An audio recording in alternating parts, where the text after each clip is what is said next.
오늘 담도암 최신 치료 전략과 유전자 검사의 필요성에 대해서 말씀드리려고 합니다. 보통 담독의 종양, 담도암이라고 얘기 많이 하는데요. 담도암이 뭔지 알아보기 위해서 간, 췌장, 담도의 구조에 대해서 먼저 보도록 하겠습니다. 우리 인체에서 이렇게 간이 있고, 담낭이 있고, 십이지장이 있고, 쓸개가 있습니다. 이때 간은 몸 안에 여러 가지 대사 물질을 대사를 하고 해독을 하는 역할을 하는데, 간에서 담즙을 만들어내고 면역 관련 일을 역할을 한다라고 했었을 때, 이에 대비해서 췌장은 소화효소를 분비를 하고 인슐린이라든가 소화기계 호르몬을 생성하는 역할을 하게 됩니다. 그래서 담독의 종양에 예전에는 췌장까지 포함을 해서 얘기하는 경우가 많았는데, 현재 말하고 있는 담독의 종양에서는 췌장은 얘기하고 있지 않습니다.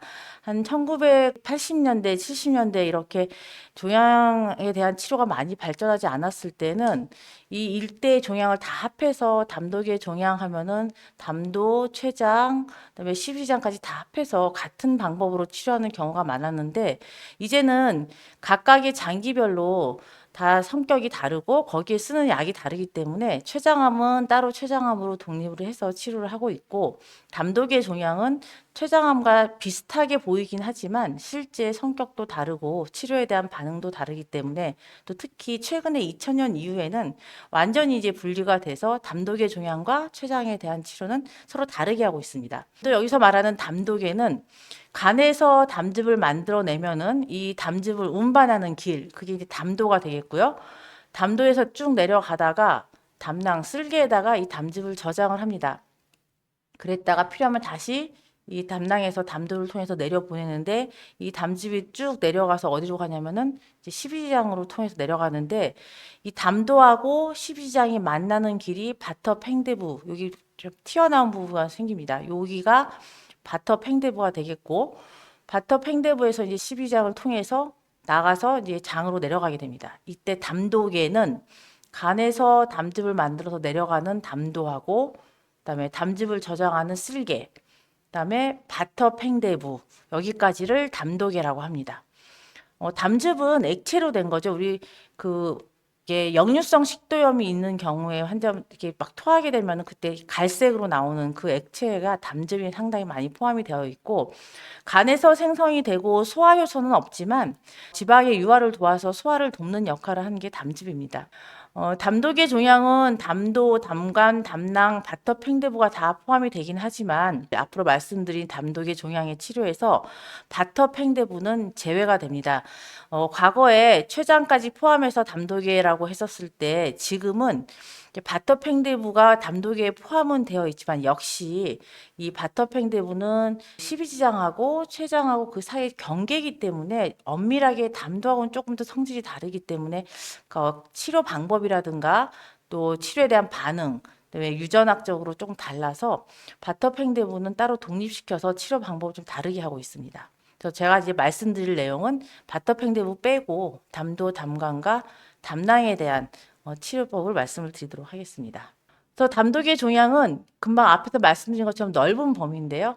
간 안에서 담즙을 만들어서 처음 배출되기 시작하는 그 작은 담도들, 그 담도가 있고, 쭉 내려와서 담낭에 저장하는 이 담낭에 포함된 부분, 그 부분이 담낭암이 해당이 되겠고, 바깥에서 나가는 간 바깥에 큰 길에 있는 간 외 담도가 있습니다. 그래서 담도암과 담낭암 중에서 담도암은 담관암이 해당이 되겠죠. 이게 같은 말인데, 간 내에 있는 담도에서 생기는 간 내 담도암이 있고, 간 내 담도는 오른쪽하고 왼쪽이 또 작은 가지들이 쭉 모여가지고 같이 또 만나는 지점이 있습니다. 그 딱 경계에 생기는 게 클라스킨 또는 힐라 콜란지오 카시노마라고 해서 그 큰 두 개의 가지가 만나는 부위에 경계성이 생기는 게 있고, 간 외 담도암은 이제 간 바깥에 있는 큰 길, 그러니까 쓸개에서 저장된 게 나오는 큰 바깥의 길을 말하기 때문에 실제로 담도암이라고 얘기는 하지만 범위가 굉장히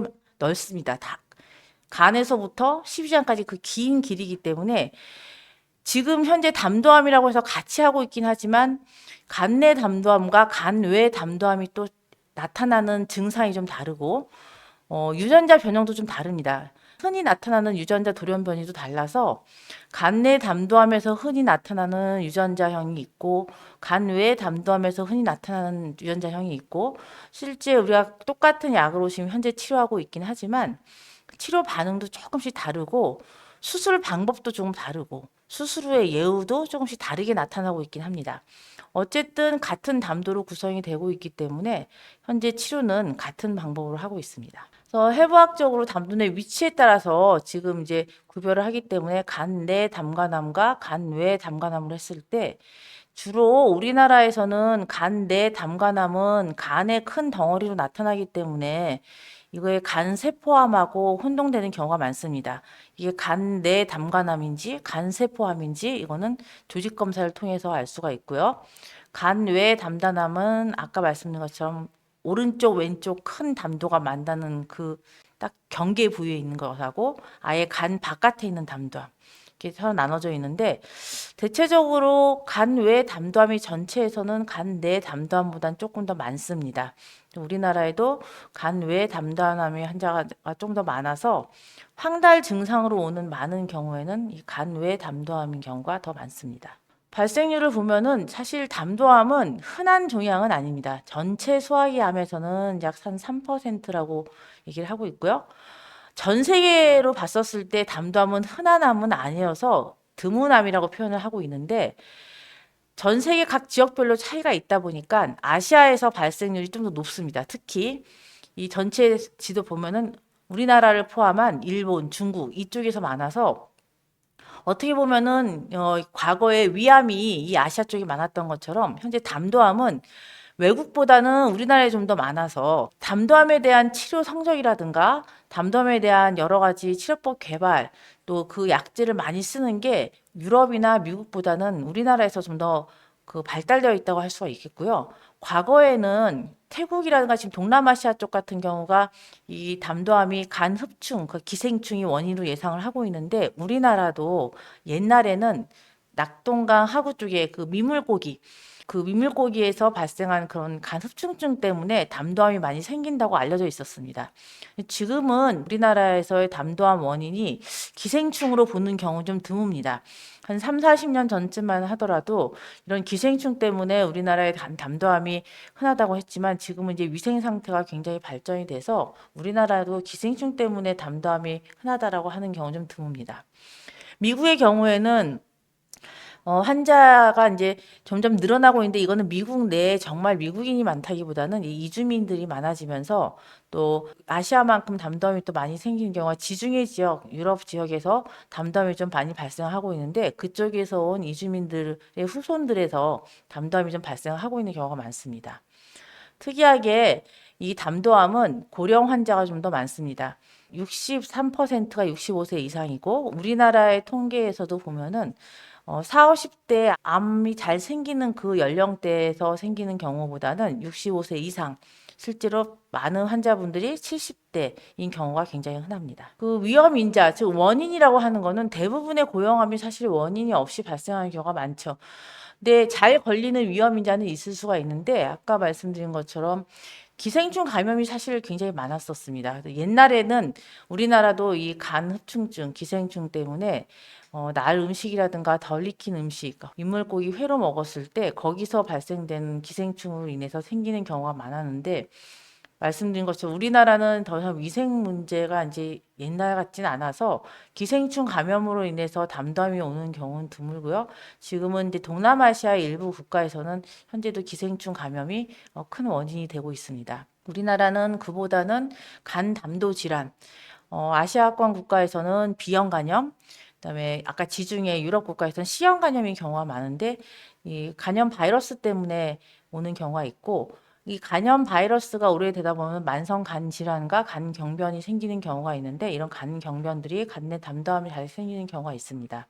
담석증이 오래됐을 때 이게 만성 염증 일으키면서 또 담관 낭종이라든가 총담관 낭종이 이 자체는 양성 종양이라고 하지만 이것들이 그 주위에 계속해서 자극을 주면서 염증 반응을 일으켜서 만성으로 진행했었을 때 암을 유발하는 경우가 있을 수 있습니다. 또 우리나라의 흔한 경우는 아니지만 원발성 경화성 담관염, 이것도 역시 오래된 만성 염증 질환이기 때문에 이런 자가 면역 질환이 오래됐었을 경우 그 주위 장기가 변화를 일으키면서 암으로 인행되는 경우가 있습니다. 일반적으로는 다른 고형암과 마찬가지로 65세 이상의 나이, 비만, 음주, 흡연 이런 것들이 담담의 위험 인자로 잘 알려져 있습니다. 사실은 이형 당뇨라든가 고혈압 같은 경우는 직접적인 그 원인으로 제공된다기보다는 만성 질환, 이렇게 대사성 증후군이 있는 경우에 담도암에 걸릴 수 있는 확률이 높아진다고 알려져 있어서 담도암의 진단을 받고 수술을 받은 환자들이 이제 완치를 위해서 예방적인 치료를 한다라고 했었을 때 일반적으로 암 때문에 새롭게 뭐 다른 음식을 조절한다든가 하기보다는 이런 만성 대사성 증후군에 해당되는 당뇨, 고혈압, 비만, 음주, 흡연 같은 일반적인 생활 습관을 교정하는 것이 더 중요합니다. 담담의 분자적 특성은 지금 굉장히 여기 그림에서 보면 많은 유전자 변이들이 나타나는데 사실은 이거 외에도 계속해서 진짜 발굴되는 것들이 많습니다. 그런데 대부분의 50%의 담담 환자는 유전자 변이가 분명히 있습니다. 근데 지금 보면은 이쪽이 담낭암이고 여기가 간외 담도암, 간내 담도암인데 유전자와 직접적 관련이 있는 다른 고형암과 다르게 특정 유전자 하나가 있는 게 아니라 이렇게 많은 유전자들이 굉장히 다양하게 나타납니다. 사실 특정 유전자 하나가 크게 있었다. 그러면은 오히려 그 유전자만 조절하면은 암이 더 쉽게 잘 조절되거나 예방될 수 있을 겁니다. 보시는 것처럼 특정 유전자가 하나가 문제가 되는 것이 아니라 굉장히 다양한 유전자가 조금씩 다 나타나기 때문에 이 중에 어떤 제일 중요한 유전자가 있다 그런 것이 아니라 보시는 것처럼 굉장히 다양하게 그만큼 여러 원인에 의해서 만성 염증을 일으킨다거나 계속 자극하기 때문에 암이 생긴다라고 할 수가 있겠습니다. 어쨌든 이런 여러 가지 다양한 것들이 많다 보니까 담도암에서는 잘 알려진 항암화학요법 외에 뒤에서 말씀드리겠지만 이런 유전자에 따라서 최근에 개발된 여러 가지 표적 치료제를 고려할 수가 있어서 최근에 나온 여러 가지 유럽, 미국 암학회 가이드라인에서는 이런 종양 유전자 검사를 아예 처음부터 시행을 해서 환자들의 맞춤 치료를 권고를 하고 있습니다. 그러면 이제 본격적으로 이 담당 환자분들이 어떤 임상적 증상을 가지고 어떻게 진단하는지를 살펴보도록 하겠습니다. 우리나라의 국가건강검진에 사실 담담이 들어가 있지 않습니다. 이게 왜냐하면은 대부분의 경우에 우연히 발견되는 경우가 많고요. 간 기능 이상 검사가 있어서 이게 왜 간 수치가 올라갔을까? 검사하다 보니까 우연히 발견되는 경우가 많고 대부분은 전이 단계에 이를 때까지는 무증상인 경우가 많습니다. 이게 더 문제인데 어떤 특정 증상이 있다거나 미리 알 수 있는 검사 방법이 있다면 조기 검진이 되겠지만 담담은 어느 정도 진행이 될 때까지는 증상 없는 경우가 더 많기 때문에 조기 검진법이 없다는 것이 좀 불리한 점입니다. 대부분 증상은 비특이적이고 간 외 담도암 경우에는 빠르게 증상이 나타나는 경우가 있는데 그게 이제 담즙이 내려가야 되는데 거기에 혹이 생겨서 막히는 경우에 황달로 나타나기 때문에 그런 경우 운이 좋게 빨리 진단되는 경우가 있습니다. 근데 그렇지 않고서는 종양이 담관을 완전히 막아서 심한 황달이 나타나기 전까지는 본인은 증상이 없는 경우가 많고 황달도 이 황달 증상이 얼굴이 평소에 피부가 하얀 사람 같은 경우는 금방 알 수 있지만 보통 피부색이 좀 검은 편이라든가 그런 경우에는 황달이 있다고 해서 피부색이 변한 것 외에는 통증이 없고 다른 증상이 없기 때문에 매일 보는 사람들은 황달이 있는지조차 모르고 오랜만에 만난 사람들이 먼저 황달을 알아채는 경우가 많습니다. 가끔 이런 황달 때문에 또는 그 종양 때문에 담도 염증을 일으켜서 배가 아프다거나 열이 나서 병원을 찾아가는데 황달도 있고 담도염이 있어서 담도염의 원인이 무엇인가 찾다가 보니 종양을 진단받는 경우가 있습니다. 약 10%에서 담관염이 동반되어서 담관염 때문에 담도암 진단받는 경우가 있습니다. 이렇게 황달이 있거나 만성적으로 암이 계속 진행하다 보면은 피로감을 느낀다거나 또 그러니까 담즙이 지방 성분을 그 흡수하는 데 도움을 주는 거기 때문에 이런 게 장애가 있다 보니까 변에 기름기 있는 변을 보는 경우가 있습니다. 사실 복부 통증을 느낄 정도면은 어느 정도 종양이 커진 거기 때문에 진행된 경우가 많고, 체중 감소라든가 식욕 부진, 메스꺼움, 식은땀 같은 증상은 어느 정도 암이 진행된 상태에서 나타나는 증상이기 때문에 이와 같은 증상이 나타났다면은 이미 수술을 못하는 경우가 대부분입니다. 진단을 위해서는 이런 임상 증상이 있어서 환자가 병원을 방문하게 되면은 혈액 검사나 생화학적 검사를 해서 황달이 있고 또 담독에 이상이 있을 때 올라가는 몇 가지 수치들을 보게 되고, 왜 올라가는지 검사를 하기 위해서 영상 검사, 초음파라든가 CT, MRI를 하게 되고, 거기에서 보여지는 혹이 있으면은 조직 검사를 해서 그 조직 검사를 보고 최종 담도암 진단을 하게 됩니다. 네, 앞서 말씀드린 것처럼 이게 통증이라든가 황달이 심한 상태에서 가게 되면은 일반적으로 절제가 불가능한 상태가 된다거나 전이가 동반된 상태가 많아서 현재 보고된 바는 약 70% 이상의 환자들은 수술 불가능한 상태에서 진단되는 경우가 많다고 알려져 있습니다. 보통 담관암이 간 기능 검사 이상이 있다거나 통증, 황달이 있는 경우 또는 우연히 검진을 했는데 초음파나 CT에서 이상이 있어서 오는 경우가 많기 때문에 보통 처음으로 찾아가는 병원에 1차 병원 또는 소화기내과 전문의를 찾아가는 경우가 많습니다. CT, MRI를 찍거나 상급병원을 의뢰했었거나 간 기능 검사를 했었을 때 이상이 있다면은 무엇보다 제일 중요한 것은 이제 종양이 의심됐을 때 조직 생검을 하는 것이 중요합니다. 대부분의 암에서 확진을 하기 위해서는 조직 생검이 반드시 필요한데, 예를 들어서 간 내 담도암 경우에 간에 종양이 보인다 하더라도 이게 담도암인지 간세포암인지 조직 검사를 하기 전까지는 확진이 되진 않습니다. 간세포암하고 간 내 담도암, 그리고 또 다른 종양에서 간으로 전이된 경우, 이게 다 전부 다 치료가 다르고 예후가 다르기 때문에 CT나 MRI에서 이거 암이 의심된다 하더라도 반드시 조직 검사를 해서 진단이 정확히 내려져야만 거기에 맞는 치료를 할 수가 있고, 또 앞서 말씀드린 것처럼 그 조직에서 유전자 검사가 시행이 되어야만 그 다음에 이 각각에 맞는 적절한 치료를 할 수 있기 때문에 CT, MRI에서 99% 암이 맞다라고 한다고 하더라도 그것은 확진 방법이 아니고 이후에 예후를 안다던가 치료법을 결정할 수 있는 방법이 아니기 때문에 암이 의심이 된다면은 치료를 하고 예후를 판정하기 위해서라도 조직 검사를 반드시 하게 됩니다. 단 수술이 가능한 경우라면은 어차피 수술로 절제를 해서 그 수술하는 걸 가지고 이제 조직 검사를 할 수 있기 때문에, 만약 정말 암이 의심이 돼서 수술할 계획이라면은 조직 검사를 생략하는 경우도 있습니다. 하지만 담도암 경우에 70% 이상에서 수술이 불가능하거나 전이가 되어 있어서 수술할 수 없는 경우가 많아서 앞으로의 치료를 위해서, 진단을 위해서, 예후 판정을 위해서 조직 생검을 하게 됩니다. 조직 검사를 하게 되고 같이 이제 어느 정도의 암이 진행이 되었는지 거기에 맞는 치료법을 결정하기 위해서 일반적으로 잘 알려있는 초음파, CT, MRI를 하게 되고요. 페트 CT는 잘 아시겠지만 CT에서 이렇게 정확하게 종양을 보인다고 한다면은 페트 CT는 한 장기에서 크기를 보는 검사라기보다는 어디에 분포가 되어 있는지 보는 검사이기 때문에 모든 환자에서 다 하는 검사는 아니고, CT에서 병변이 정확하지 않다거나 또 어느 부위에 퍼져 있는지를 알아서 그걸 가지고 예후를 판정한다거나 원발 병소 어딘지 확인하기 위한 검사로 같이 이용하는 경우가 많습니다. ERCP와 EUS는 내시경하고 같이 하는 방법인데, ERCP는 주로 황달이 있었을 때 황달을 해소하기 위해서, 즉 담관 폐색이 있기 때문에 그 폐색된 부위, 막혀 있는 부위에 스텐트를 넣는다든가 막힌 부위를 뚫어서 황달을 해소시키기 위해서 많이 시행을 하고, 또 조직 검사를 할 때도 도움이 되기도 합니다.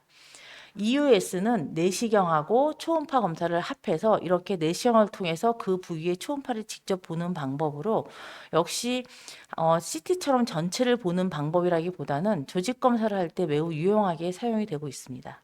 그럼 이제 이게 담도암이 수술이 안 되고 항암 치료를 해야 된다라고 결정이 되었을 때 어떤 치료를 하는지 살펴보도록 하겠습니다. 사실 담도암은 완치를 해야겠다라고 한다면은 수술하는 방법이 가장 좋은 방법이고, 사실 수술을 하지 않는다면은 완치를 기대하기는 조금 어려울 수 있습니다. 문제는 완치를 위한 유일한 치료법이 절제 수술임에도 불구하고 수술한 다음에 재발률이 굉장히 높다는 것이 또 특징이기도 합니다. 진단적인 한계가 있기 때문에 진단하기가 어려워서 수술을 못하는 경우도 있지만 대부분이 수술을 못하는 경우가 많고 수술을 못하는데 또 쓸 수 있는 항암 치료가 별로 없고 그 항암 치료가 반응이 좀 낮다 보니까 사실 얼마 전까지만 하더라도 담도암학은 췌장암과 함께 완치 불가능하고 또 생존 기간이 굉장히 짧은 종양으로 알려져 있었습니다.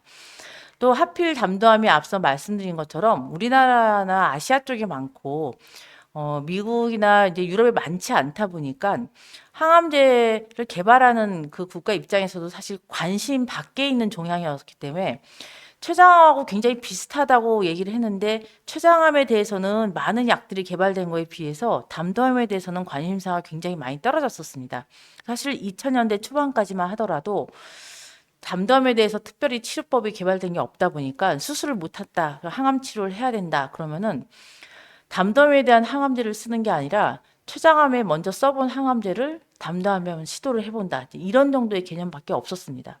그런데 최근에 이제 담도암에 대해서 관심사가 높아진 이유는 담도암 유전학적인 발전이 굉장히 발달하게 되면서 담도암에 대한 유전적인 성질도 밝혀졌고 또 일반적으로 쓰는 세포독성 항암제, 그러니까 고령 환자가 많기 때문에 세포독성 항암제를 쓸 수 없는 환자들도 많았는데 유전적인 검사법이 많이 개발이 되면서 담도암에 대한 유전적 정보도 많이 알게 됐고 거기에 맞는 표적 치료제도 개발이 됐고 또 최근에 면역 항암제 발달도 많아지면서 담도암에서도 이런 치료들이 시도가 되고 거기에 대해서 이제 어느 정도 효과도 안정이 되면서 그리고 아시아 국가들뿐만이 아니라 유럽에서도 이제 담도암이 많이 알려지면서 최근 10년 이내에 담도암에 대한 치료법이 굉장히 많이 이제 발전이 됐고 현재에도 담도암에 대한 임상 시험이 굉장히 활발하게 진행이 되고 있습니다. 그러면서 이제 유럽의 종양학회에서도 담도암에 대한 치료 가이드라인이 정식으로 나왔고 최근에는 유럽 종양학회 이 가이드라인을 바탕으로 해서 아시아 지역에 특화된 가이드라인도 계속 발전이 되고 있습니다. 현재 모티브에 이제 유럽 종양학회에서의 담도암 치료 가이드라인을 중심으로 먼저 보면요. 조기에 다행히 발견이 돼서 수술이 가능하고 크기가 작다. 나이가 많은 환자분들 같은 경우 수술이 불가능한 경우에는 사실 방사선 치료라든가 이제 최근에 더 업데이트된 방사선 치료, 뭐 양성자든 중입자든 또 고주파 같은 것도 가능합니다. 어쨌든 수술이 가능하다면 수술 후에 보조요법 하는 것이 이제 첫 번째 권고사항으로 되어 있습니다. 사실은 수술을 하고 나서 다른 암 같은 경우에는 재발하지 말라고 하는 보조 항암 치료도 굉장히 많이 발달되어 있는데 담도암은 사실 워낙 수술을 하는 경우가 별로 없다 보니까 수술을 하느냐 마느냐가 더 중요했지 수술한 다음에 재발이 됐느냐 안 됐냐까지 사실 그 정도 수준까지 가지 못한 게 현실이었습니다. 근데 최근에 수술 가능한 환자를 대상으로 수술 후에 보조요법을 한 경우와 보조요법을 하지 않은 경우를 비교한 연구 결과가 발표가 됐었습니다. 이게 사실은 우리나라나 아시아 국가에도 환자가 훨씬 더 많았는데 우리나라에서보다는 유럽에서 먼저 결과가 나왔고요. 엄밀하게는 우리나라에서는 이 수술을 한 다음에 하도 재발이 많으니까 치료를 안 한 게 아니라 뭔가 항암 치료를 하긴 했습니다.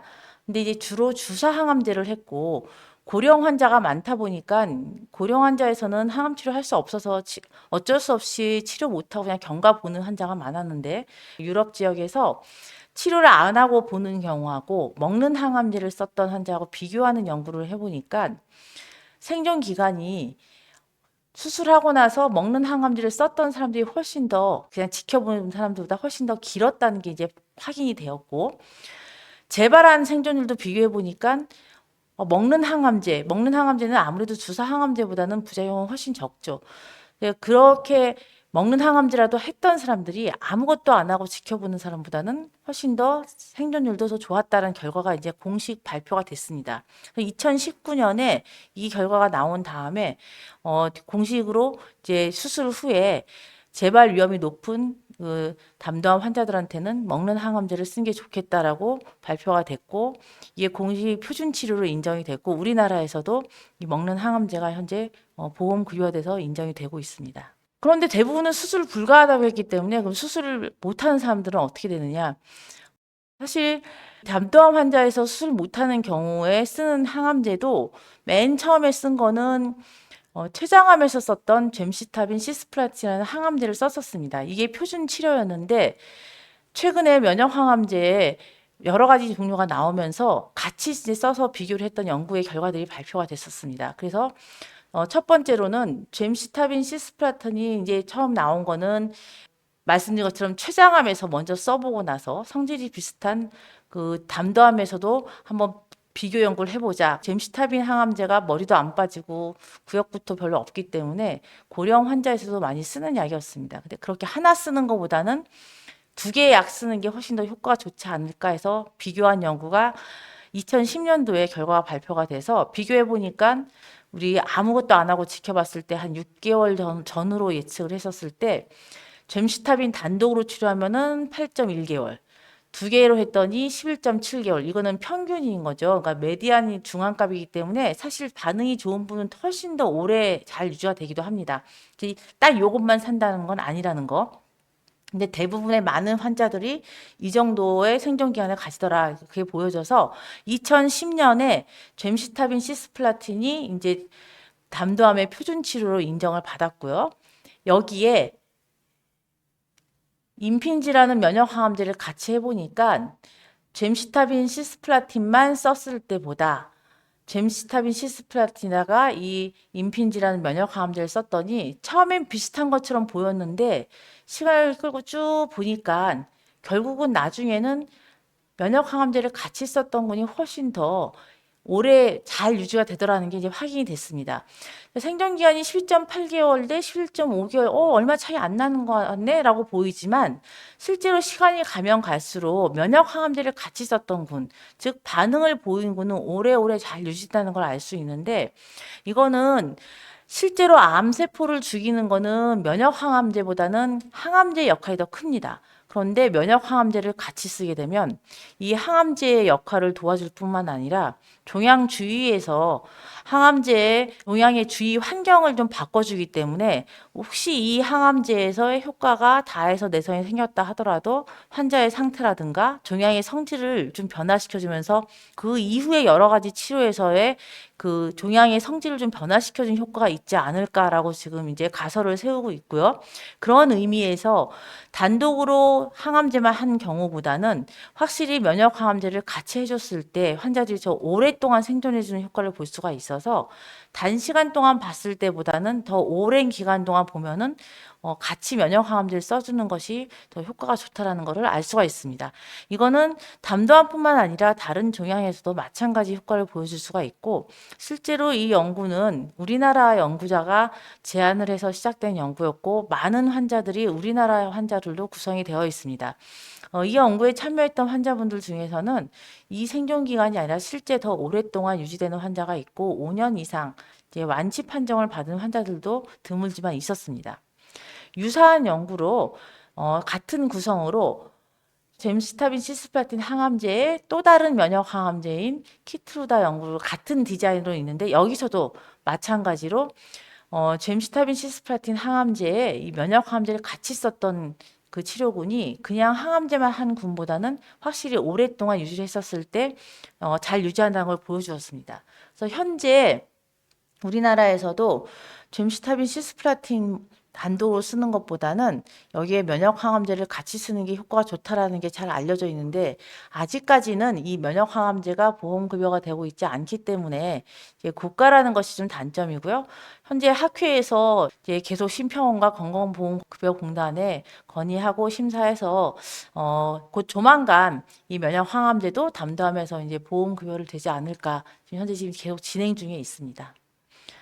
문제는 이렇게 썼는데 결국은 내성이 생기고 원래 썼던 부위는 잘 줄어들어 있다 하더라도 내성이 생긴 부위가 다른 데 가서 다시 전이병변을 만드는 경우가 생깁니다. 결국 암 환자분들은 다른 데 전이가 생겨서 그 부위의 장기 기능이 망가지면은 다시 또 말기로 진행할 수밖에 없게 됩니다.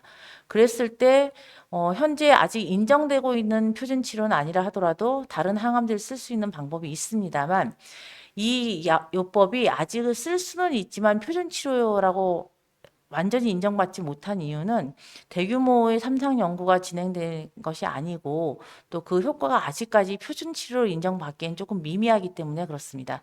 그런데 담도암에서도 아까 말씀드린 것처럼 이제 유전자 치료 결과를 이용한 여러 가지 표적 치료제가 이제 발달하게 됐습니다. 여기 보시면 여러 가지 앞서서 그 담도암에서 발현되는 유전자가 굉장히 많다라고 했는데 그 중에서 IDH1 돌연변이, FGFR2의 융합, BRAF의 돌연변이, 그다음에 MSI 하이인 경우, 그다음에 헐트라는 유전자가 과발현되는 경우, NTRK의 유전자가 융합이 있는 경우, 레트 유전자의 융합이 있는 경우, 브라카 유전자의 돌연변이 있는 경우에는 각각의 유전자 돌연변이에 맞춰서 다양한 표적 치료제들이 개발이 돼서 다행히 유전자 검사를 했는데 여기에 해당되는 경우에는 고식적 항암 치료, 아직은 표준 치료를 인정받지 못한 세포독성 항암제보다는 표적 치료제를 먼저 고려를 해볼 수가 있습니다.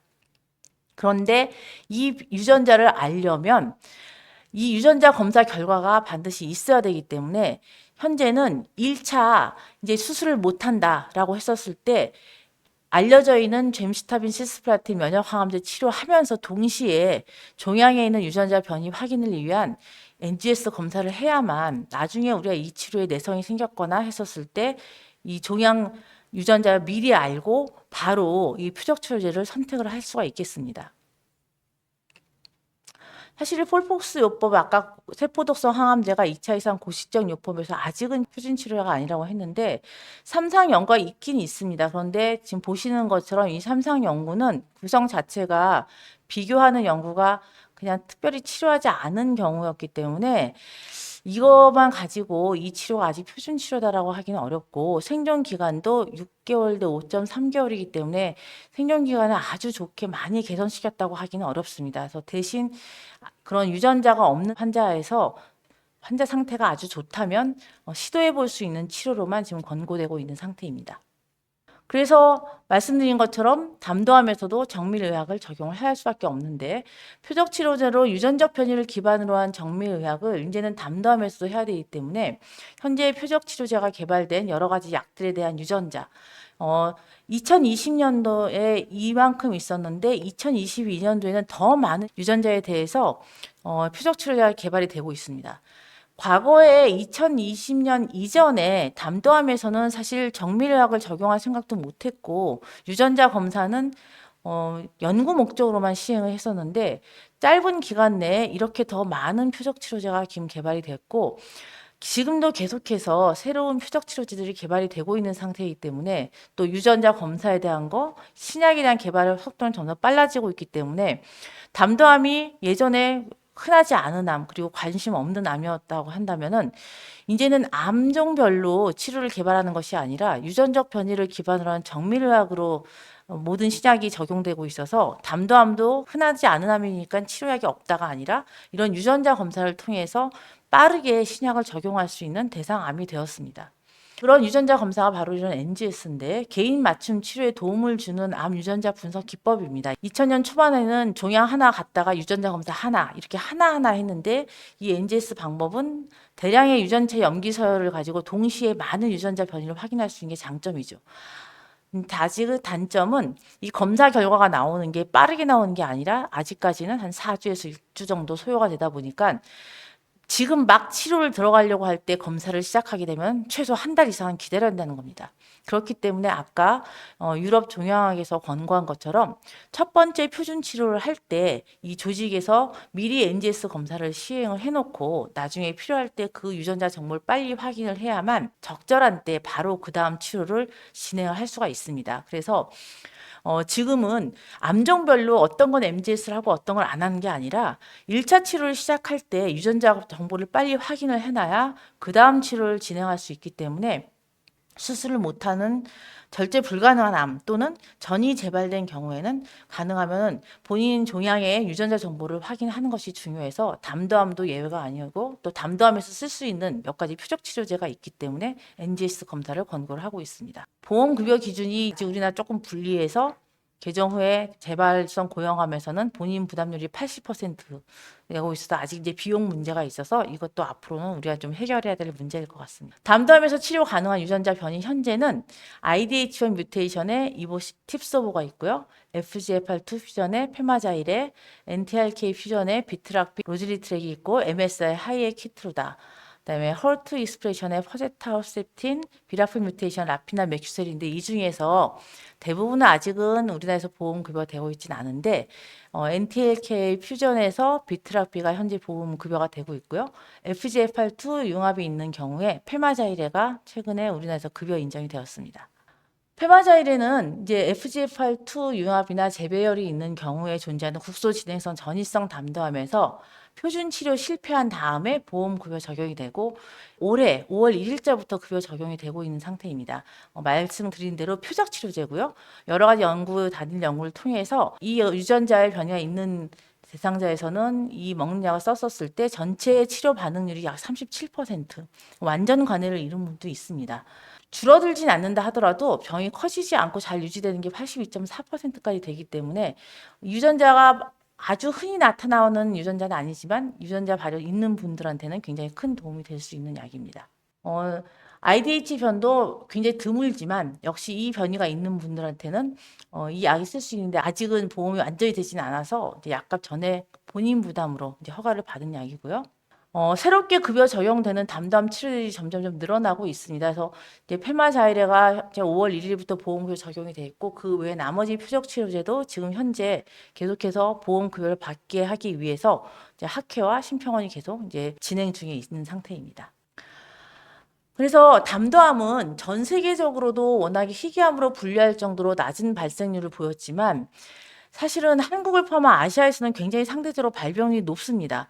다행히 최근 다양한 표적 치료제 개발로 치료 성적의 향상이 기대되고 있고 특히 담담 환자에서 자주 보이는 표적 치료제로 IDH1, 헐트 확장, 비라피 뮤테이션, FGFR2 퓨전 같은 경우에는 가능한 표적 치료제가 있기 때문에 그 중에서도 특히 FGFR2 퓨전 같은 경우는 약 10% 정도의 간내 담담에서는 발견이 된다고 알려져 있고 마침 이 약 중에 하나인 페마자이레가 우리나라에서 2025년 5월 1일부터 보험급여 적용이 되고 있어서 사실 환자들한테는 쓸 수 있는 약제 선택이 더 넓어졌다고 할 수가 있겠습니다. 주요 가이드라인에서 국소 진행성 전이성 담도암 환자에서 이렇게 표적 치료제 쓸 수 있도록 처음부터 NGS 검사를 시행할 걸 권고하고 있기 때문에 첫 번째 치료부터 가능하면 이런 유전자 정보를 확인하고 있어야 적절한 시기에 이런 표적 치료제를 빨리 쓸 수가 있을 것 같습니다. 그래서 담도암이 예전에는 걸리면은 치료할 약이 없어서 더 이상 치료 못하고 포기하는 암 중에 하나였는데 이제는 정말 불과 10년 전, 5년 전과 다르게 다양한 약들이 나오고 있기 때문에 포기하면 안 되는 암종으로 하나 변했습니다. 적극적인 검사와 적극적인 서포티브 케어, 그다음에 유전자 검사를 통해서 지금 신약들 개발 많이 되고 있고 또 굉장히 다양한 임상 시험이 진행되고 있기 때문에 가능하면은 처음부터 포기할 것이 아니라 긍정적인 생각을 가지고 적극적으로 치료에 임한다면은 이 담담을 완치를 못한다 하더라도 잘 조절하면서 즐겁게 생활할 수 있는 시간이 좀 더 길어지지 않을까 기대해 봅니다. 네, 감사합니다.